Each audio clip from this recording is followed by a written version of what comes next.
Thank you very much for the invite here today. Since I've only got 13 minutes and I thought at 15 minutes I'm going to get on with this. And the key thing I've got here is in brackets, is post-Brexit. It's currently having an impact on the industry. It's currently having an impact on people's opinions about where they want to go, investment decisions, etc. So it's not just about post-Brexit, because we don't know when that will ever occur, with all of the decisions that still have to be made. So that's why that's in brackets just now. I thought I'd start with a discussion I had with a friend coming back from a meeting I was at, and it was just happened to be popped in to speak to him, and of course we were talking about how the year had been going, and of course the first thing that came up, of course, was how it started with the really, really bad weather and the long-term effects that that's had on the business. And then of course we started talking about the markets and how it started off with the great guns this year and then has tailed off. And then, of course, we started talking about the current political situation, and this is what we kind of came up with. It should be music, but the music's not come on. So anyway, he started talking about clowns to the left of me, and of course that was related to Brexit, and he's not meaning that in the general sense about politicians, he's just meaning that the whole thing seems to be a shambles from his perspective. And then the other thing was he had noticed that this thing had come out from the Climate Change Committee that farmers should cut their production by 20 to 50% to meet climate change targets. And of course he thought that was a complete joke.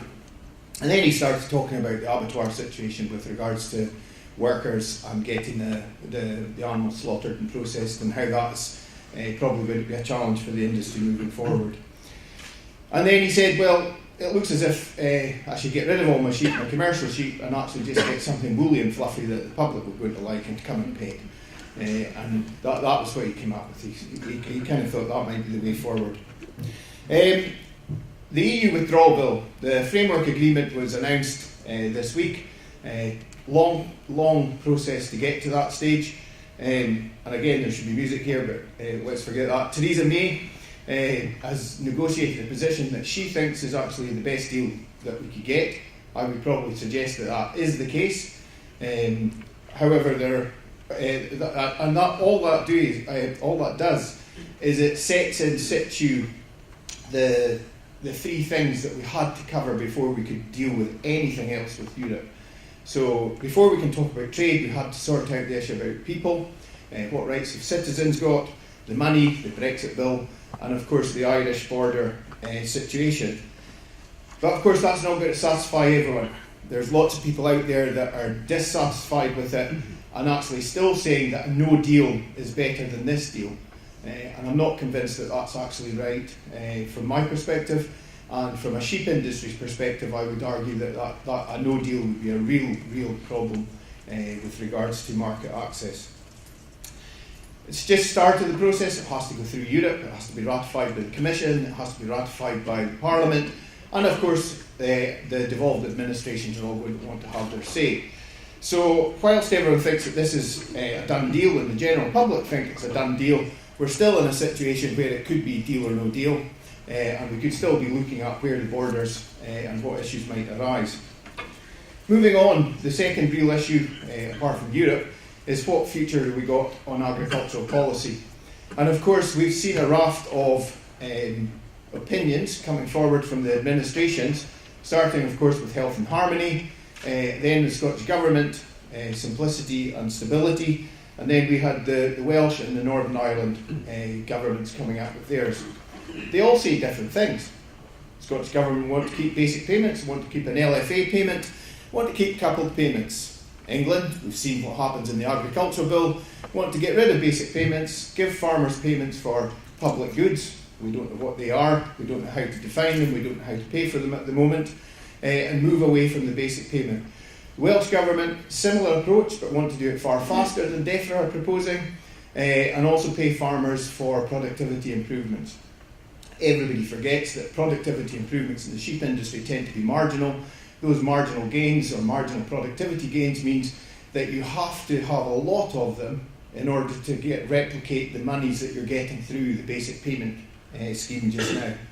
Northern Ireland have probably got the from my perspective, one of some of the best proposals. It's a mix of both, and they're looking about the stability of the country. And the key there is that it's been drafted by civil servants in the industry, because they don't have politicians in situ just now to have that political decision.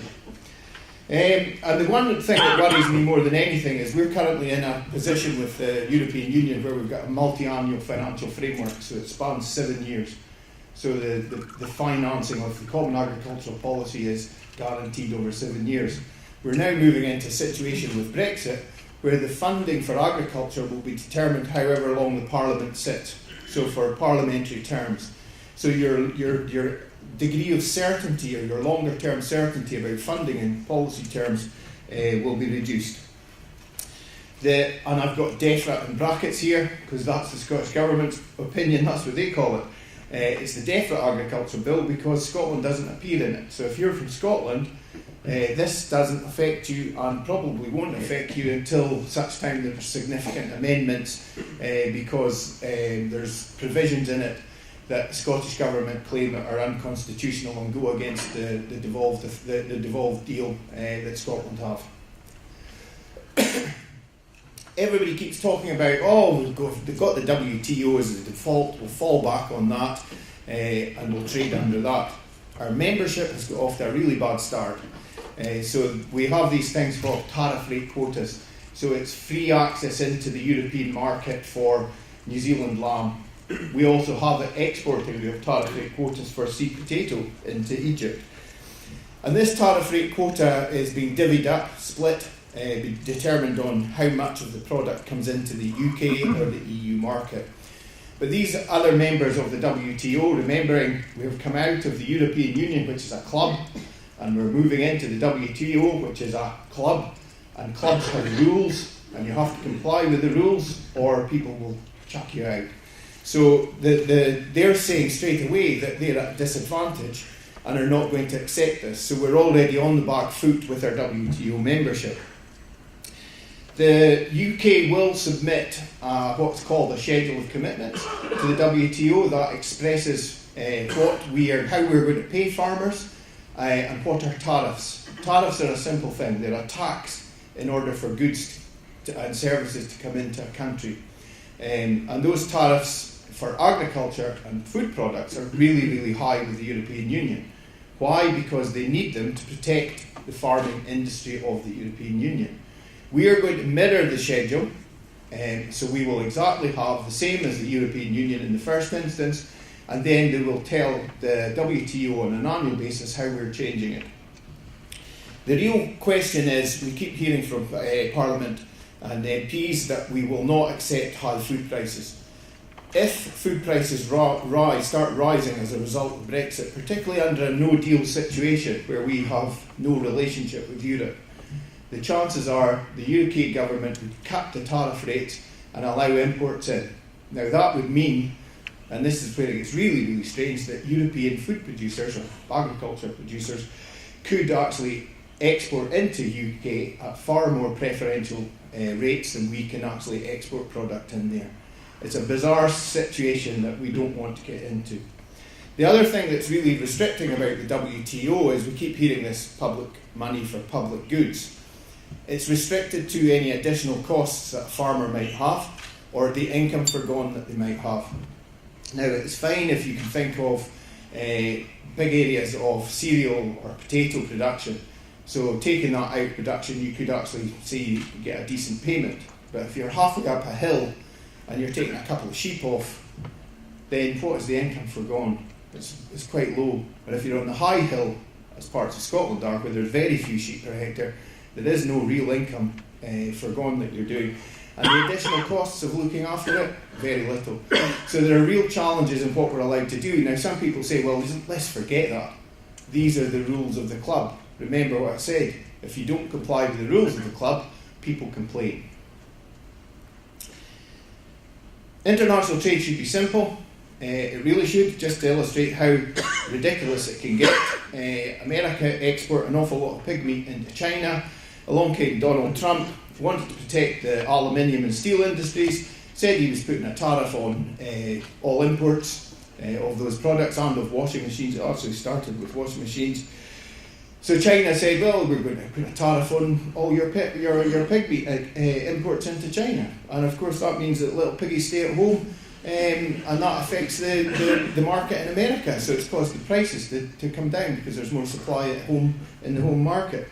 That's what happens when you deal with international trade. People change in a whim. The benefit of being in the European Union is you're in a club and you know what the rules are. This is just our trade, and this is why the reason I've got a picture of an elephant is the elephant is in the room is that we are going to be trade distortionary because we are going to be the third largest exporter to another club or another member. The UK exports a very large amount of sheep meat into particularly France and Belgium, and we also import quite a lot from New Zealand. Now there's a bit about carcass balancing, there's a bit about time in there that we can probably make some benefits from. The fact that we're exporting this into what will be a third country under a no deal would mean that Australia in particular would have a very strong case to play or argument to say we need to actually stop paying farmers for that. This illustrates what happens under a no deal, and this is just a simple graphic if I can get this thing to work. This is if you imagine that you're getting $3.50 for half carcass, just say that's the value of it going into France. It would have to drop in British terms to £1.75 or jump up to £5.70 in French terms or Belgian terms. That's not going to happen. So, yeah, we would have to take a hit. With regards to farmers, farmer incomes, all of the scenarios basically say that farmers are going to have a hit as we come out. So all of the economic analysis is doing. This is if we remove the tariff barriers and get rid of direct support. This is with the WTO background, with as a UK having tariffs that people have to enter into the market. I'll skip over these. These are basically saying that the industry is really unsure about what's going on, and uncertainty means that they are unwilling to make large investment decisions, and it's causing the industry to come to a bit of a standstill in some instances. Everyone says, well, the market will adjust. Well, the market adjusts, but remember, consumers then change. Lamb is an expensive product, and if you increase the price of lamb, then we see the consumption dropping quite significantly. 9% for a 10% price increase. And if incomes in the country fall, then you're going to see a similar situation. The things that the industry can do is start looking at cost of production, look at competitiveness and efficiency stuff. We know that we're going to get payments on agri-environment, climate change measures, etc. How can we sell that message better to government? And I think there needs to be a real sales pitch to the public as to what you as an industry do in terms of food production. And we have to remember, food is what you do, but in the agriculture bill it doesn't appear. We need to do KE better as academic institutes, as farmers in terms of uptaking these ideas, instead of just resting on our laurels. And as a society you probably have a real kickstart in that you all tend to be more commercially minded, and there may be opportunities ahead for those kind of things. The key thing is we can take a horse to water, we cannot make it drink. It's up to the industry themselves to be self-helping and make sure that they want to make those changes. Ultimately, you've got challenges ahead. There will be opportunities for people, and the key thing is you need to start doing things, ticking off lists. There's so much to do.